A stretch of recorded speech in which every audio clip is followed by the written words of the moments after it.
আমি তোমাদের জিহ্বা একটানে শ্বাসনালী থেকে ছিঁড়ে রাস্তার কুকুর দিয়ে ভক্ষণ করাবো। তোমরা যারা হিংস্র নেকড়েদের অনুরূপ গরিবের খাবারে ইনসাফে ভাগ বসাও, রাস্তার পাশে পড়ে থাকা প্রতিটি মুমূর্ষ বোনের ভাই আমি,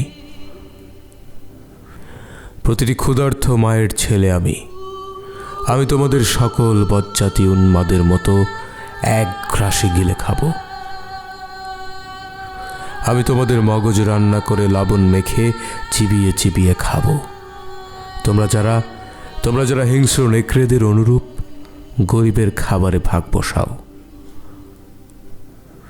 স্টেশন, টার্মিনাল, বিমানবন্দর, রাজপথ, রাজকোষ, এমনকি প্রতিটি সেক্টরে অরাজকতা কিংবা অন্যায়ের বিরুদ্ধে আমি একাই যুদ্ধ ঘোষণা করলাম।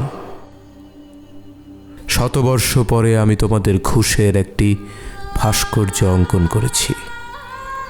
শিশুদের নিয়ে সেই ভাস্কর্যের অভিমুখে অগ্নিশিখা জ্বালিয়ে ভস্ম করে, অতঃপর জলোচ্ছ্বাস কিংবা ঝড়ের অভিরূপে তোমাদের সর্বত্রই ধ্বংসযজ্ঞ চালিয়ে সজ্জিত নোংরা খলসিত রাজ্য ধ্বংস করে তারপর ন্যায় প্রতিষ্ঠা করব। পুনরায় বিপ্লব হবে স্বাধীনতার।